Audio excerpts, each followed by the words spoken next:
on a vu bien peut-être du côté des joueurs jaunes et bleus de Tricastin un petit peu d'impatience et on avait poussé avant même les consignes de l'arbitre. Qu'à cela n'était, mais on s'écroule du côté de Tricastin, pris dans cette mêlée.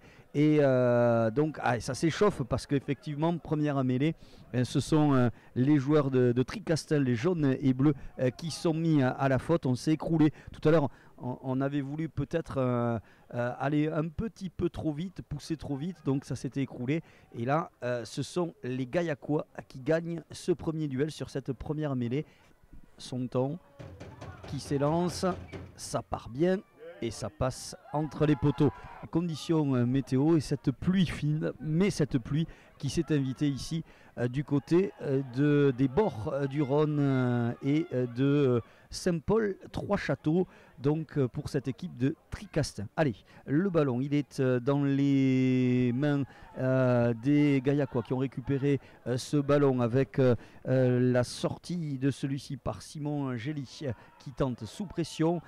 On va essayer de se dégager, mais la réception, elle est pour les Gaillacois avec les Tricastin, avec le numéro 8, Lloris Jacquier, qui donc a permis à son équipe de récupérer ce ballon. On est dans le camp de l'UAG, ce ballon qui sort doucement, on le fait vivre, on tente de trouver une solution peut-être à l'aile. Non, on a l'arrière Gaillacois, donc Clément Gau, puisque Jules Cordier est passé à l'aile, un petit changement par rapport à la semaine dernière.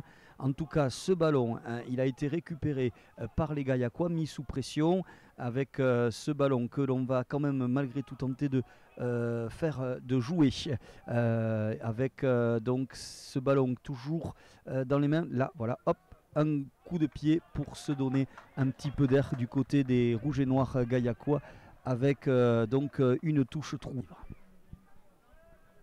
Allez, le lancer pour Jérémy Châtaignier. Un long lancer, bien capté du côté des jaunes et noirs des jaunes, des jaunes et bleus, non, rouges et, des rouges et noirs Gaillacois et des jaunes et bleus, ne mélangeons pas les couleurs. Donc bien capté par ce ballon et des Gaillacois qui sont mis à la vote. Vite joué par le numéro 8, Lloris Jacquet. Ce ballon qui revient, aïe, la passe mal négociée dans les chaussettes. C'est le surnom des joueurs de Tricastin en référence à la célèbre centrale nucléaire qui n'est pas très loin. En tout cas, et concédé une pénalité qui avait permis aux Gaillacois d'inscrire leurs 3 premiers points. Et de nouveau, des Gaillacois forts sur leur mêlée, sur leurs fondamentaux et qui remettent à la faute les joueurs de Tricastin avec le lancer, cette fois-ci pour les Gaillacois, avec Léo Larocque qui s'apprête à lancer ce ballon. Voilà, bien capté, bien pris ce ballon par les avants Gaillacois. Mais sa bataille dure, si ce ballon il est sorti, on essaie de le faire jouer avec Charlie Goz qui trouve à l'intérieur son centre et capitaine Eli Serva. Ce ballon qui est récupéré, qui va être joué, que fait-on? Oui, allez, on essaie de jouer en puissance, on se sent fort du côté de Gaillac devant, avec 2 mêlées consécutives gagnées par les rouges et noirs Gaillacois. En tout cas, ce ballon, on essaie de le faire vivre côté Gaillacois.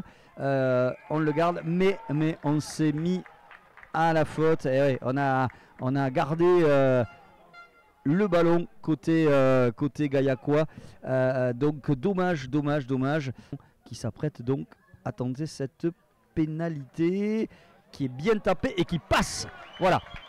On a remis un petit peu les choses dans l'ordre du côté de Tricastin à un score de parité entre les deux protagonistes ici donc sur ces bords du Rhône, sur cette rive gauche du Rhône. En tout cas, c'est un long coup de pied, une longue chandelle à la réception. Ça sera Jules Cordier qui a récupéré ce ballon avec la charge et la puissance des avants encore une fois de Gaillac. Mais il va falloir peut-être tenir bien défendu là, bien refoulé par les jaunes et bleus de Tricastin. En tout cas, le ballon n'a pas été perdu, bien au contraire, par les Gaillacois. On va essayer peut-être d'y aller avec en charge la puissance des avants. Que fait-on? On est bien pris là, mais on progresse malgré tout côté Gaillac. On est légèrement dans le camp de Gaillac, mais avec... et oui, on s'est mis à la faute. Nouvelle faute du côté de Tricastin, c'est le pilier, le numéro 1, Johan Didier.